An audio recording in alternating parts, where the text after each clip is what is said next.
Buffle Football Club du Borgou reçoit Espoir Football Club de Savalou dans l'antre du stade Omnisport de Parakou. Après sa victoire à domicile et son nul à l'extérieur, le club phare de la cité des Kobourou et vice-champion du Bénin doit gagner pour se repositionner au classement. Ben Sanou Draman essaie pour les mesures l'enjeu de ce match. Kachon Abiola doit user de toute son expérience pour garder ses cages inviolées et Henri Chiché Okpala, lui, doit continuer de marquer des buts comme il sait si bien le faire. Espoir de Savalou, le club du président Gilles Fructueux Baguidi n'est pas venu à Parakou en victime expiatoire, loin s'en faut. Mieux, il tient à remporter le gain de la partie.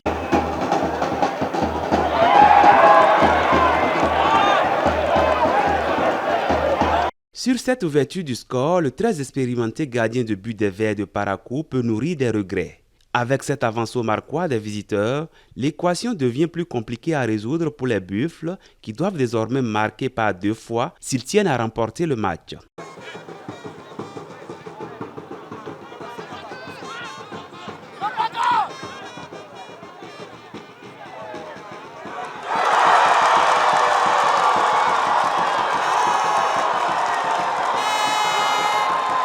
Moses ramène les deux formations à égalité et redonne espoir au public paraquois. Mais loin d'être timoré, Espoir de Savalou joue son va-tout et obtient un coup franc idéalement placé. Henri Houtier prend ses responsabilités et offre la victoire à son équipe dans les toutes dernières minutes du temps additionnel.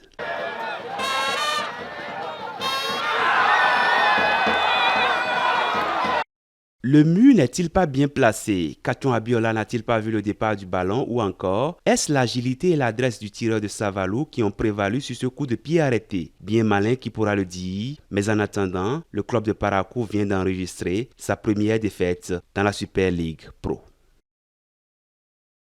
Arafat Ouro Agoro et ses joueurs sont dos au mur. Déjà 3 journées de la Super League Pro et pas le moindre point au compteur des guerriers de Bembereke. Une fois de plus, Béké à domicile et devant son public se dresse un outsider sérieux, Dadje Football Club. Le club de Aplahoué veut bien créer la surprise en terre étrangère et cela ne pouvait pas mieux commencer.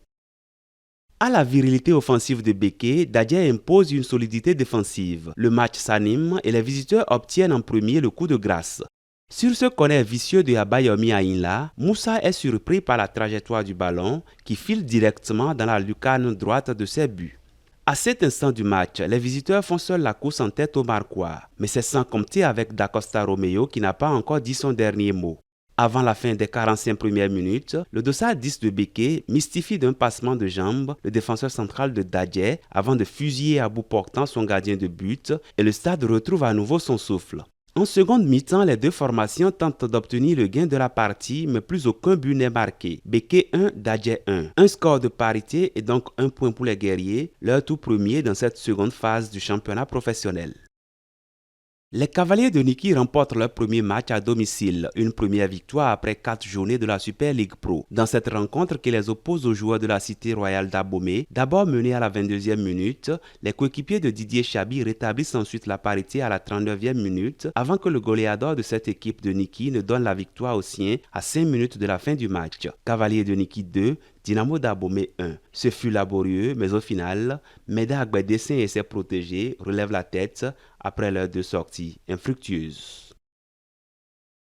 Dans les autres rencontres de cette 4e journée de la Super League Pro, les protégés du président Lionel Talon sont contraints au partage des points par la jeunesse sportive du plateau, score final 1 but partout. Les Panthères de Djougou battent le club de la Loterie nationale par 1 but à 0, malgré le pénalty stoppé par Nouroudine Gankou. Jeffa FC du président Sidi Mohamed continue sur sa lancée et engrange une nouvelle victoire de 1 but à 0 face à Éternel Omnisport. Les militaires, eux, continuent de s'enfoncer dans le gouffre et cette fois-ci, c'est Ayema le bourreau. Enfin, l'association sportive de Cotonou remonte la pente en battant l'association sportive de la vallée de l'Ouémé sur le score étriqué d'1 but à 0.